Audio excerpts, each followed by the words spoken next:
Hi friends, welcome to మన ఇంటి రుచులు. ఇవాల్టి రెసిపీ వచ్చేసి నోరూరించే ముల్లంగి పచ్చడి అండి. టేస్ట్ చాలా బాగుంటుంది అనమాట. ముల్లంగి అంటే ఇష్టం లేని వాళ్ళు కూడా 4 ముద్దలు ఎక్కువే తినేస్తారనమాట.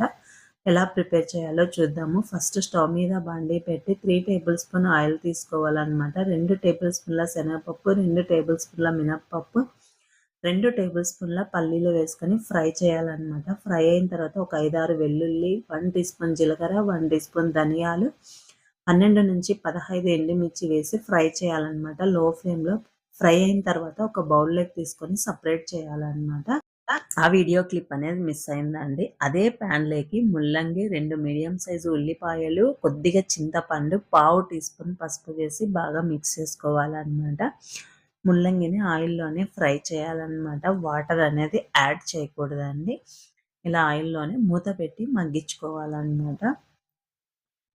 ఇలా లో ఫ్లేమ్లోనే మధ్య మధ్యలో మిక్స్ చేసుకుంటూ ముల్లంగిని ఫ్రై చేయాలన్నమాట. ఇలా ఫ్రై అయిన తర్వాత చల్లారనివ్వాలి. ఒక మిక్సీ గిన్నె తీసుకొని ఇందాక ఫ్రై చేసిన వాటిని వేసుకోవాలన్నమాట. సాల్ట్ వేసి మిక్సీ పట్టుకోవాలి.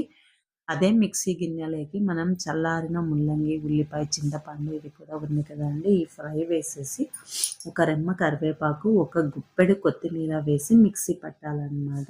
ఈ పచ్చడికి ఎక్స్ట్రాగా వాటర్ అయితే ఏమీ అవసరం ఉండదన్నమాట. ఈ పచ్చడి మనకి ఒక 2 డేస్ పాటు నిల్వ ఉంటుందండి. ఎక్స్ట్రాగా తాలింపు కూడా అవసరం ఉండదన్నమాట. మనకి కావాలి అనుకుంటే పోపు పెట్టుకోవచ్చు అన్నమాట.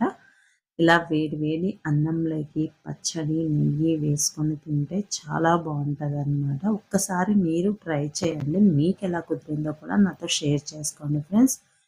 ఈ వీడియో మీకు నచ్చినట్లయితే లైక్ చేయండి, షేర్ చేయండి, సబ్స్క్రైబ్ చేసుకోండి, కామెంట్ కూడా చేయండి. Thank you for watching.